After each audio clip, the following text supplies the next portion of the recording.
Blog Talk Radio.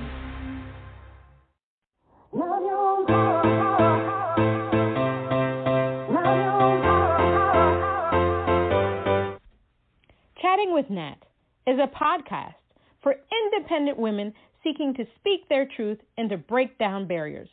We host honest conversations that help to guide and empower women. Speak your truth and set yourself free. Let your voice be heard. Hi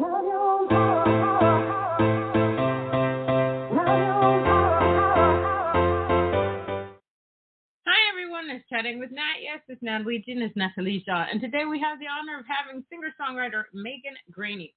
Graney launched her musical career in 2021 with debut single Borrowed Time. The Bay Area native is known for her stylistic approach using healing lyrics and colorful production to create masterful sound. Her ability of bringing sonically rich melodies to the listener shines through, bringing nostalgic memories and livid experiences that champion mental health stigmas and her search for authenticity. Her single Waves focuses on the journey of grief and how it changes as time goes by after losing someone. Let's give her a round of applause.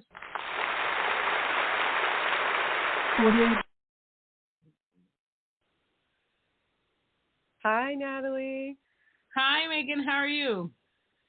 I'm good. How are you doing today? Well, living through a pandemic. I'm all right. I'm still alive and Exactly. I know. Just doing our best every day. That's what else can we do? How have you been during this pandemic? It's been good, but it's been very challenging. I feel like with everyone else too.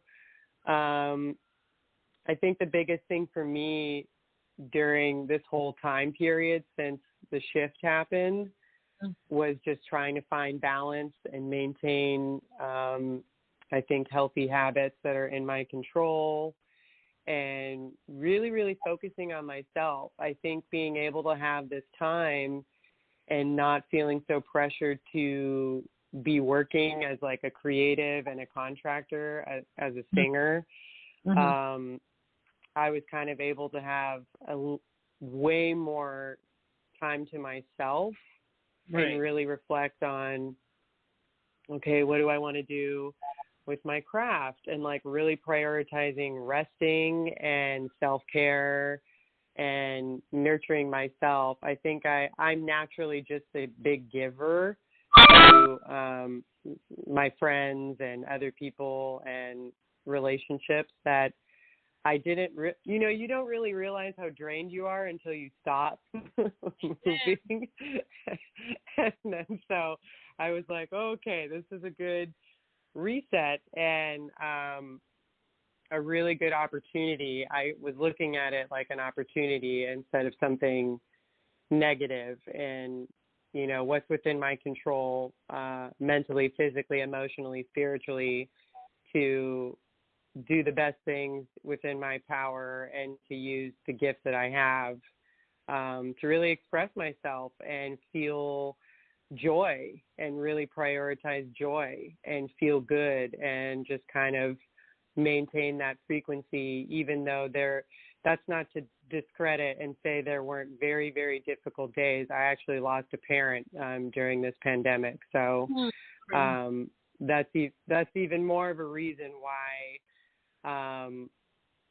I took very conscious time towards myself and making me a priority, because I had noticed I was, you just kind of get distracted. I think humans are so naturally resilient that like once you start conditioning yourself to doing so many different things at once, you don't realize you're kind of running on empty or running out of fuel. So that was a big, in my face lesson. And so I just kind of surrendered to that, which was still a process. This is a process every day, but I think that was my biggest takeaway with the pandemic and how that impacted me, my family, my partner, my livelihood, my creativity, all of it, you know? No, I get it. Believe me, I sat down that first year, and I was just like, I was, brain dead. I mean, I did get COVID, and I got.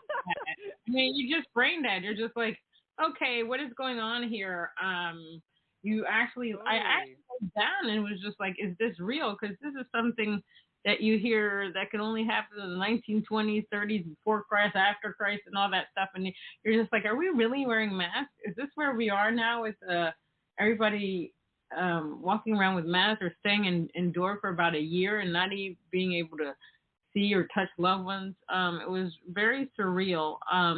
During this time, yes. Did you do any live streaming at all? I know you just during the whole thing, I haven't done a lot of live streaming. The only stuff that I was, I guess, like in Zoom form was things for therapy. I was in a lot of therapy to kind of learn a lot of tools to help myself after my father passed away. So I kind of took a major hiatus from performing in itself and just dove into healing and really processing a lot of intense emotions that were surfacing, which I thought was great because I was like, oh my God, I couldn't imagine having to do that in normal settings, as in like the world is still functioning pre-pandemic. You know what I mean? Like people who've lost loved ones in a normal, I guess, quote unquote, normal environment, I could not have imagined trying to balance that without having that time. And that was actually the time I started writing a lot of songs. So instead of performing, I shifted into more like inward digesting, and a lot of that birthed a ton of my own original songs. So that's kind of how the whole coming EP came about. Instead of actually using my voice for like performing, I was like, okay, how can I use my voice to tell stories that I know a lot of people can relate to, just because I think what's happening on a micro and macro level is so universal too, that to me it felt like, oh, okay, I'm not going to not talk about this when I know this isn't just impacting me and my family. This is impacting thousands, millions of people. And to me, that was like, okay, there's a greater purpose in taking this time to really do it in the way that I want, like not necessarily the right way, because the right way is all about perspective, but giving the quality that I wanted to music for people to really feel something good from it, whether it was empathetic or resiliency or even sadness that we've all kind of experienced from different,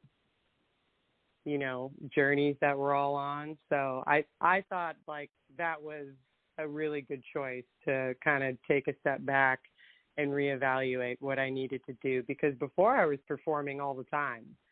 And then I was like, oh, okay. But I was performing for other people kind of in a more supportive role and performing other people's music, singing on other people's music. I wasn't necessarily singing my own stuff.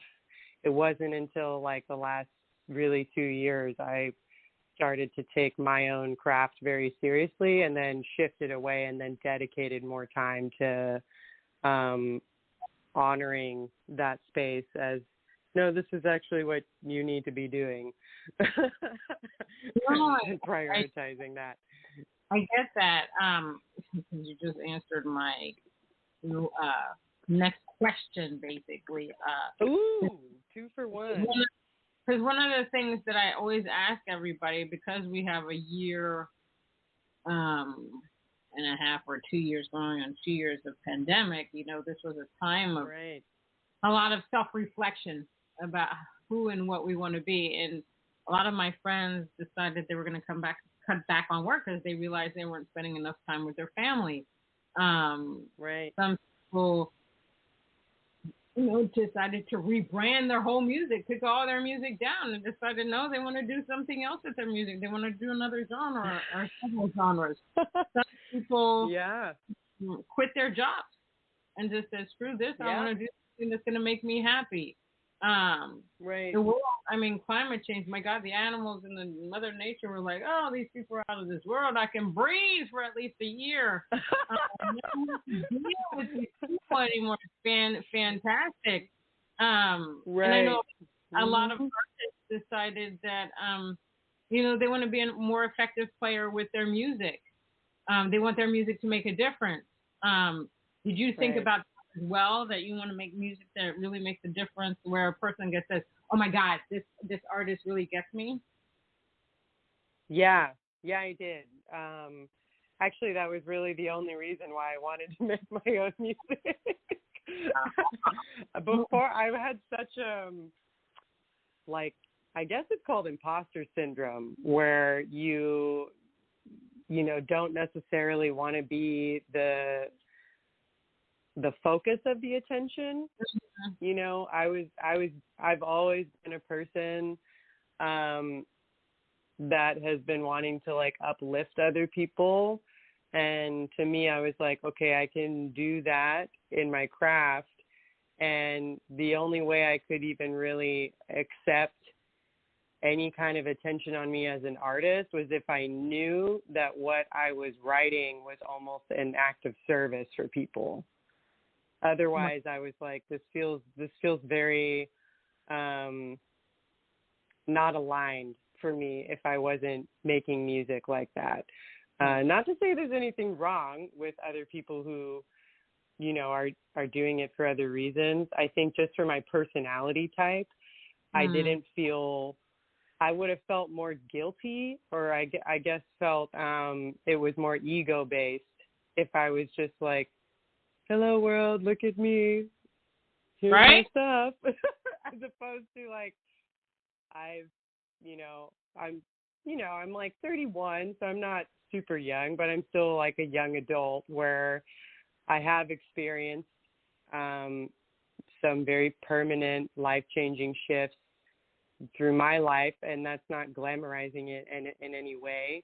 I think for me, it was knowing that the personal experiences I've lived through, the things that I could say that would really resonate with people on a very holistic level, of helping people, 1, not feel alone, 2, feel heard, and 3, feel connected more.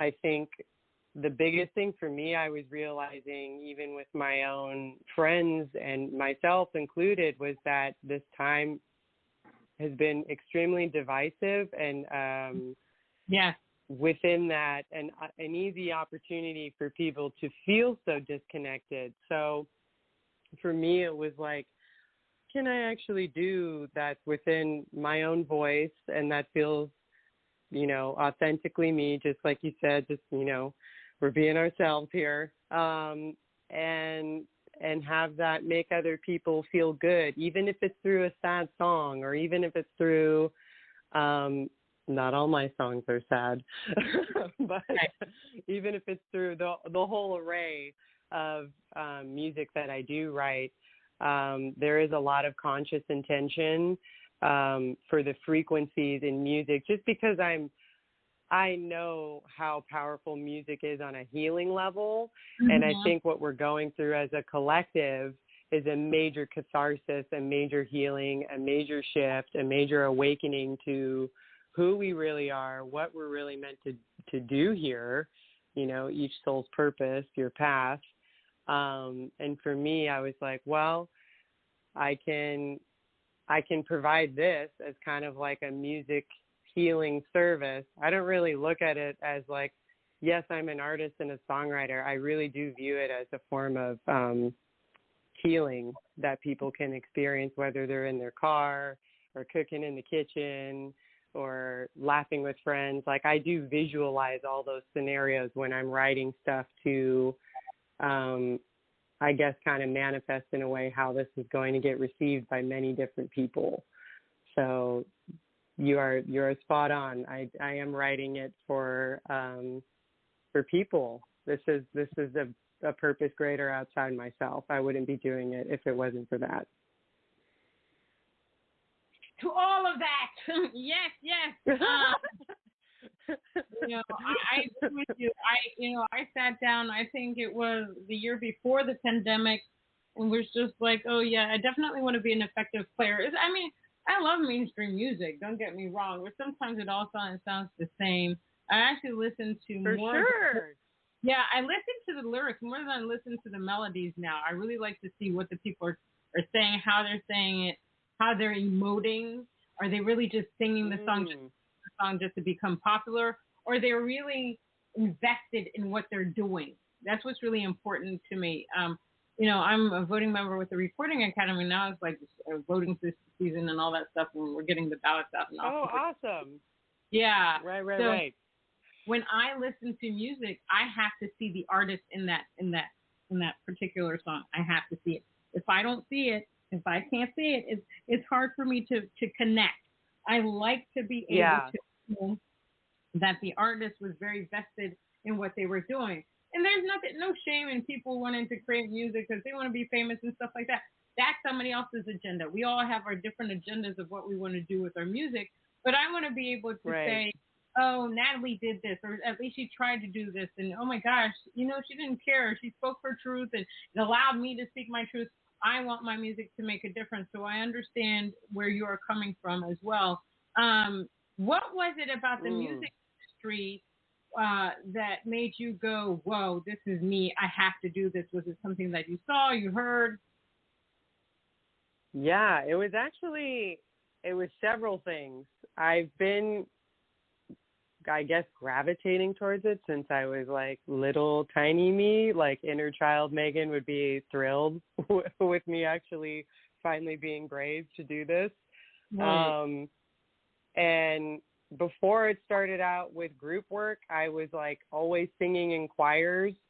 I loved that kind of communal sharing with like being one voice in a mass.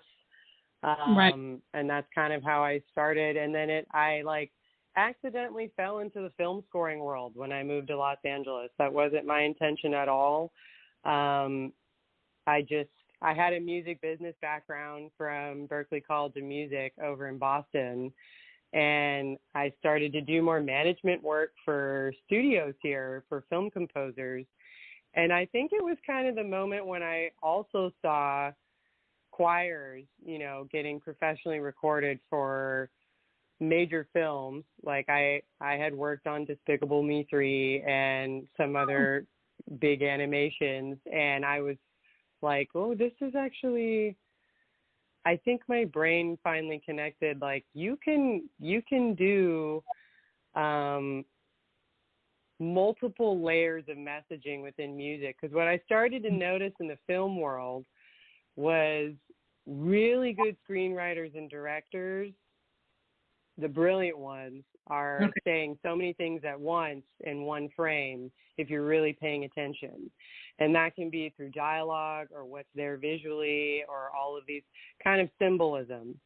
And I was like, okay, wait, I can actually adopt a lot of this, which other artists have done. I think for me that was a bit more fun to kind of see where a listener is. If they listen to one song, now of mine, they could listen to the same song in 5 years and hear it totally differently. Right. Just because it is so layered. So I guess within the music industry, to really answer your question, I was like, I can adopt all of these skill sets that I've learned along the way through doing group work as a vocalist and being I was a professional contractor here as a singer, and then also had management work for film scoring studios. So then when I started to write my own music, I was like, we can really do storytelling as an art. And that's why the lyrics, like I completely agree with you. lyrics are incredibly important to me because that's the whole body messaging of the song. And that's how I write first. I will write the song and poem first and then make sure that the layers and messaging that I want in there are there to begin with. So then when we add music in, it's all complementary and kind of weaving through each other. And then eventually when we start making music videos, to kind of match those Easter eggs that are also within the lyrical symbolism too. So it's this kind of I don't know. I don't want it to ever be boring for people. It's like you got people's attention spans are about seconds long.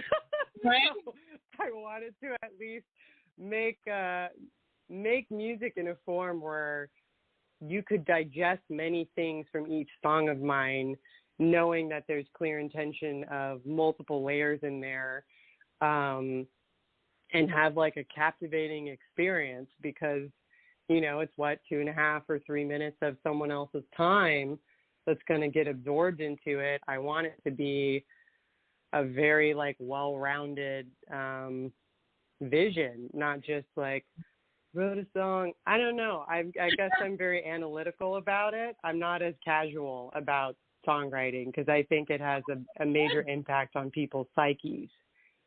That's good. That's good because, you know, now, like I said, you know, I would say it's 50-50. 50% want to make a difference. 50%, you know, there's also all about the music and stuff like that. But I think it's great that you take the time to really think about what you want to put out, how you want to put out, and how it affects the world. So that's very important. Right. Because, you know, I truly believe that music has a great healing power to it.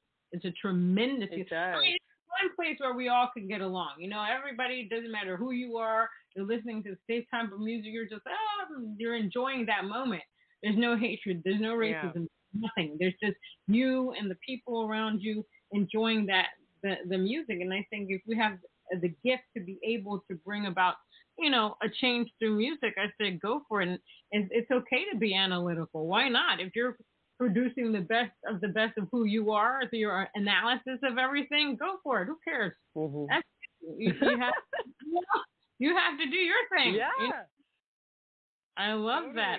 I totally agree with you. It is like the one thing we still have that's like universally unifying. I feel like food, music, like those kind of things are all, in a sense, like still based in community and how it's received. And that's very important to me. I just feel like way too many people, like all of us, are really going through significant pain right now on many levels. Yeah.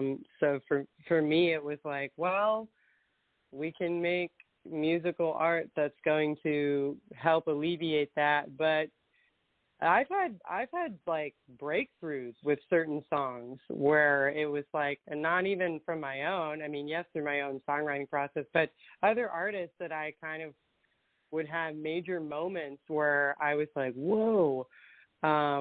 It would kind of help me get unglued if I was feeling in a place of being stuck or kind of like blocked or like, I guess cemented within my own limitations. A lot of that, like really good songwriters to me help kind of free that burden for someone else indirectly. And then that person can kind of navigate, things that get loosened up within themselves easier. You know, it's like a tool, can act as a really major resource. That's kind of how I've been viewing music these days anyway, just because I feel like there's so much artificial, superficial, surface level stuff that I'm really noticing people are needing and yearning and gravitating towards people who are true and honest and authentic, because it's unfortunately becoming a bit more rare now. I don't know how that happened, but it is. And I think it was like, well, if I don't really care if it's, you know, I think when I stopped caring about the what ifs of like, oh God, will it be commercial or like all of those paranoias of just realistic fear, especially when you're putting out stuff that's highly vulnerable and very like exposing your underbelly, so to speak. I don't know. That just felt like the right thing to do for me, and at least make a connection with an audience that maybe not everyone on the planet could resonate with, but I know the people that it really does touch are going to be people that are probably going to stick with me long term. And to me, that's what I cared about. I cared about more quality over quantity, which I know is like the reverse with the music industry. Usually it's about getting mass quantity, right? Semi-quality. Yeah, you understand it. You understand. Yeah. It's crazy. Yeah, I know. It is kind of jarring. It's very jarring. It's very jarring. So we're going. It's very jarring because you know the truth of how the music industry works. Most people are putting out. What's heard on the radio is all mainstream. It's pay to play, and the stuff that's really important doesn't get as much, and that's just very sad. So we're going to play your song Waves. Tell me what that's about. Sure. I wrote this song. So my dad had passed away last July, which is crazy because the time is literally evaporating. But he had a terminal, just long-term illness, like congestive heart failure, if anyone knows that whole realm and the complications around the human heart. He had been living with that 12 years of my life. So really, since I exited high school, this has been an ongoing journey for my mom and I as caretakers, and the dynamics that come with that too. Okay. And so once he actually passed, which we knew was coming, it was just a matter of time. Right. And then I think for me, and I had mentioned before, I was in like group therapy for grief, and then I was also in individualized therapy too, because I really wanted to focus on just more emotion-based things than to be productive, so to speak. So what I was learning about myself and what I was also learning from hearing other people's stories was that I guess such a permanent loss, especially with a parent, but this can be related to, siblings, a friend, a grandparent, even like honestly animals. I wouldn't say they're in the same realm as a human, but for many people, they can be. And the waves visualization kind of came to me where some days I would, just like we said, during this whole time being inside and kind of adjusting to this new life, I would have days where I was like, I feel great. And then all of a sudden this wave of emotion would kind of smack me. And it was just a very humbling experience where in my mind I was like, I'm going to go about my day. And then 11 o'clock would hit in the morning. And then I was like, nope, I need to sit down and I need to reassess what my plan is today, because there is no plan. I need to not even figure it out, just honor it and kind of let it pass. So I wrote this song in the sense with also my co-writer, Mitchell Hauser, who's like an incredible instrumentalist. When I was explaining the concept to him, I wanted it to be like this oceanic visual where water in itself is naturally healing. If you have a bad day, you could take a bath or a shower and you're like, oh, thank God, today's done.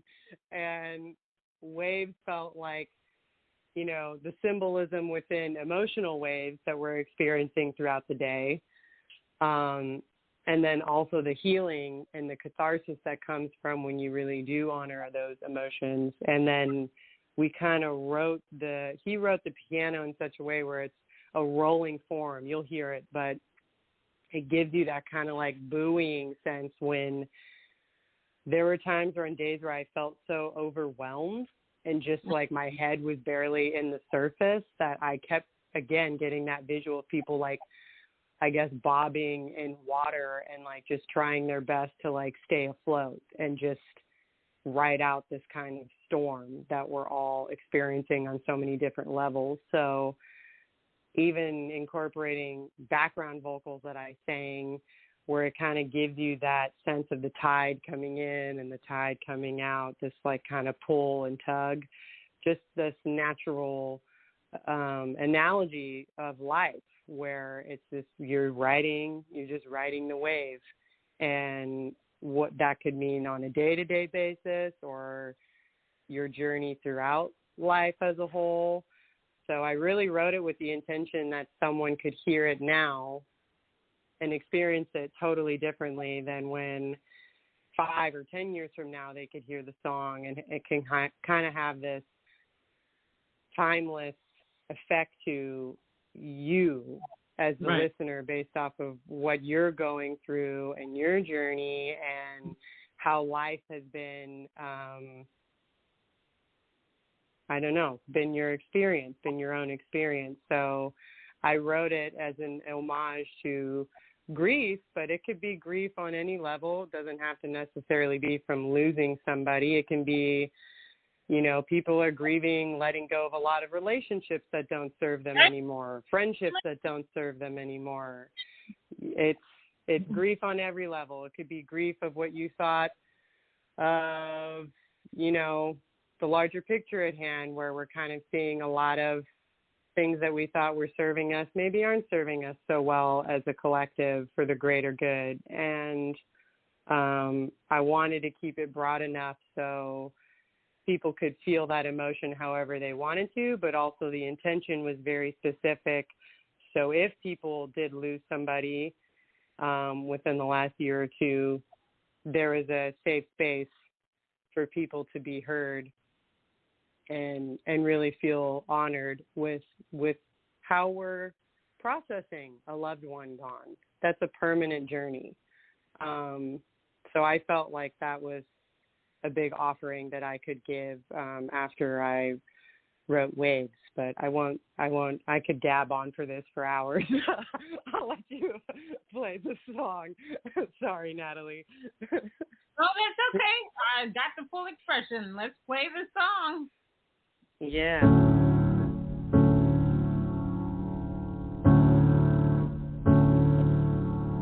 I've been here before.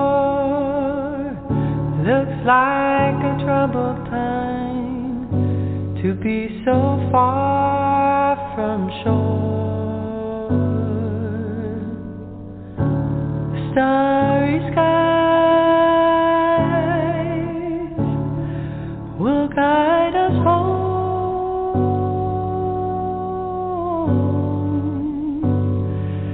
and the waves wash over me, make their way into my memories.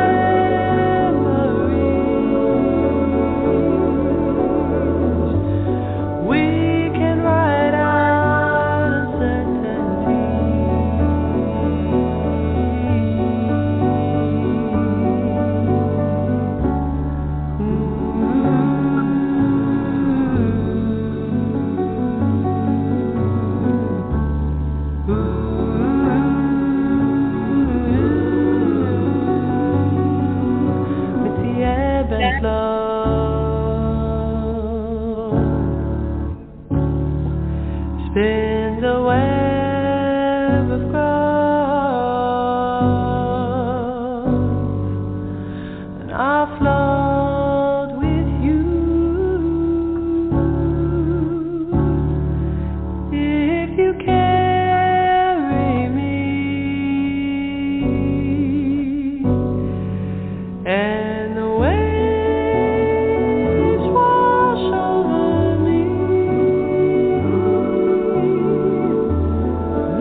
forever home.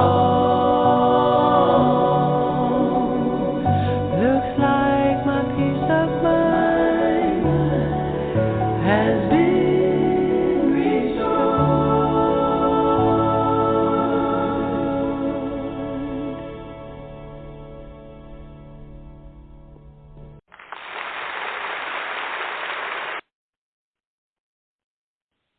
That was beautiful. Beautiful. Thank you so much. Thank you. It was very special. I love that. What genre do you Oh my consider, God. if you consider yourself? I think we're going with like new age conscious music because I'm blending so many different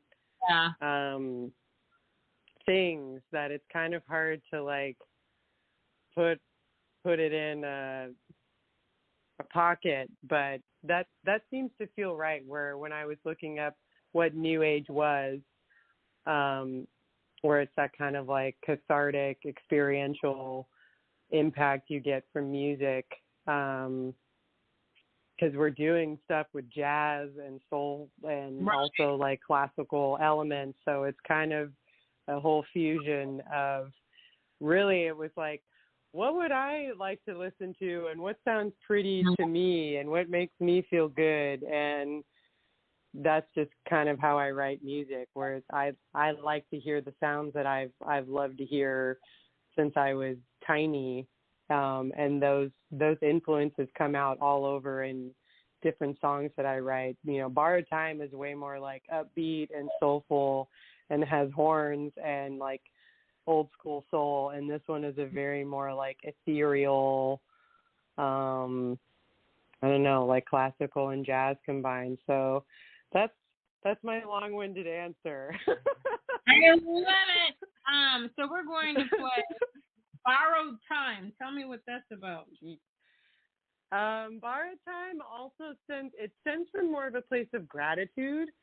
Okay. A lot of the stuff that I was kind of processing the last 2 years, really for a while, was, I guess, just honoring. I think, too, when my mom and I were coming to terms with how we were grappling mortality, especially right before my dad passed away, I really started to look at the human body different. And I was like, whoa, this is like the one vessel we get to carry us from day one to the last day. And to me, when I wrote Borrowed Time, the hook is, we're only here on borrowed time, never prepared to lose what's mine. So I guess just kind of being on this floating rock and being kind of a spiritual being having a human experience, and never knowing when our time is really going to be up. No one really knows that. So I think for me, I wrote the song in more of a space of like being so grateful for having the time that I do have here with the people that I love, that it was really honoring the present and, what was within my control. And with that comes from, how can I feel good when I'm here, and how can I uplift and encourage and inspire other people and kind of be that like a continuous ripple for others. And that's kind of how Borrowed Time came about. And it's literally a 180 from Waves. I mean, this is something you could play at like a barbecue outside and everyone's eating and having fun. So you'll get the vibe. It's a totally different vibe, which is what I wanted. I wanted to be able to honor all these different kind of arrays of human emotion that are important. All righty. Let's play. Yeah.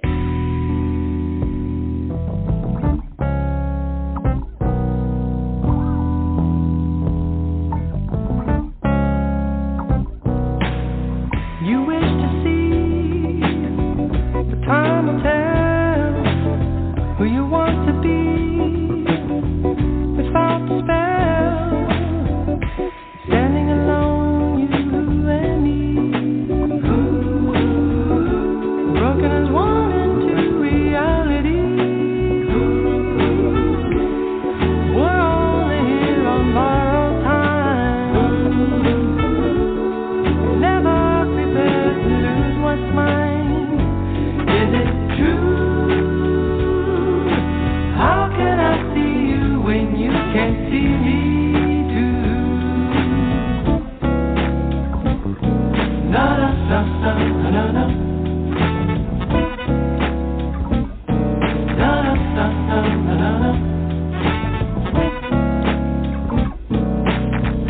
forget mistakes or your regrets.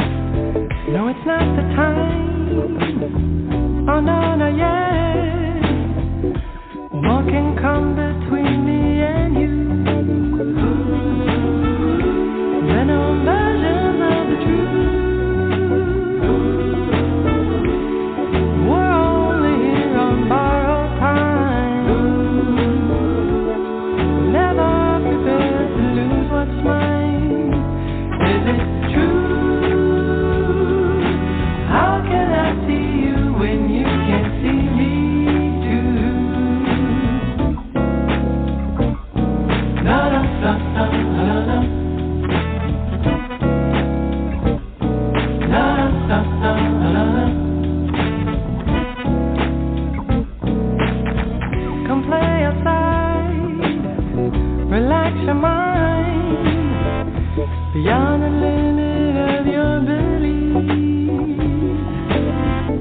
Remember the love we're meant to receive.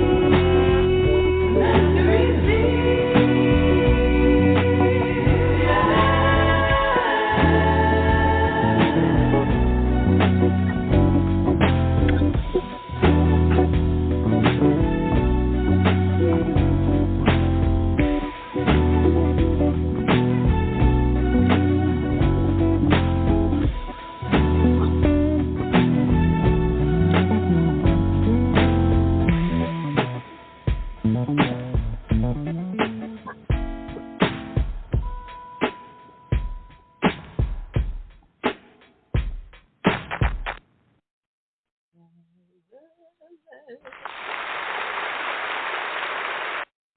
That was very, very. I love that. Yes. I love it all. Now, what is the one thing or quote or message that you like to live by every day or every year or every month or every second? Ooh. Right now it's been do what feels good. That's Just right. focusing on just do what feels good. If it doesn't feel good, if it's not giving me joy, if it's not like a hell yeah, then it's I like that. Then it's a no. If it's not a hell yeah, it needs to go. Amen. Yeah. If it's not a hell yeah, it's a hell no. That's right. I like that. It's very groovy. I shall create. Nice. Is it? No, I think that's very important. That's awesome. I so wish I could have been a fly on the wall, like if you were dancing in your chair or if any of that was happening. You're so right. I mean, people, you gotta live.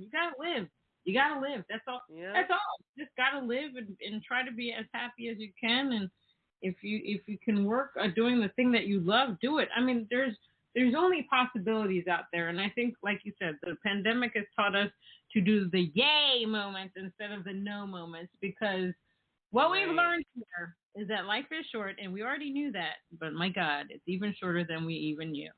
And so people need to get out there, do your thing, know that everything that you do is subjective, but the one important thing is that you need to love what you do. You need to love yourself, because that is energy that you're putting forth out there into the world. Absolutely. Absolutely.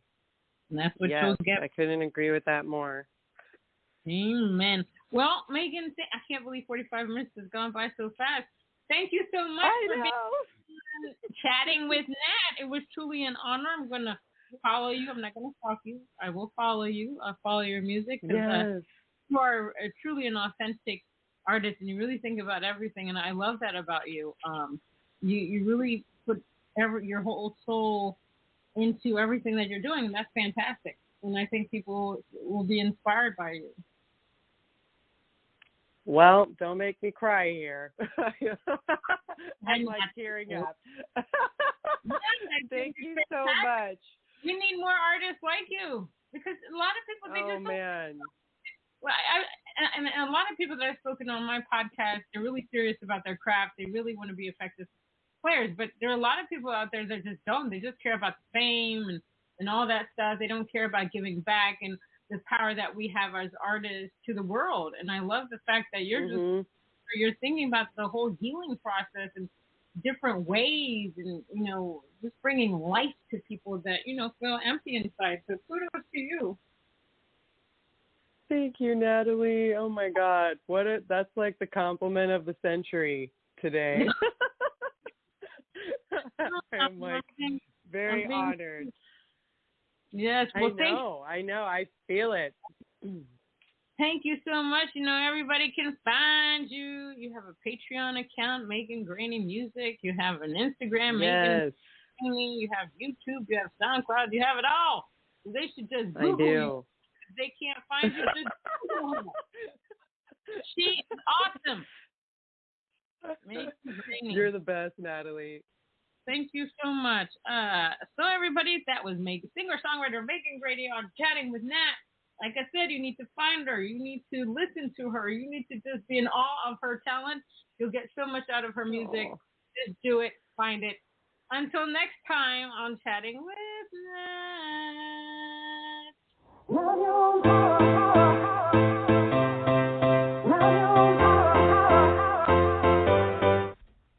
Chatting with Nat is a podcast for independent women seeking to speak their truth and to break down barriers. We host honest conversations that help to guide and empower women. Speak your truth and set yourself free. Let your voice be heard.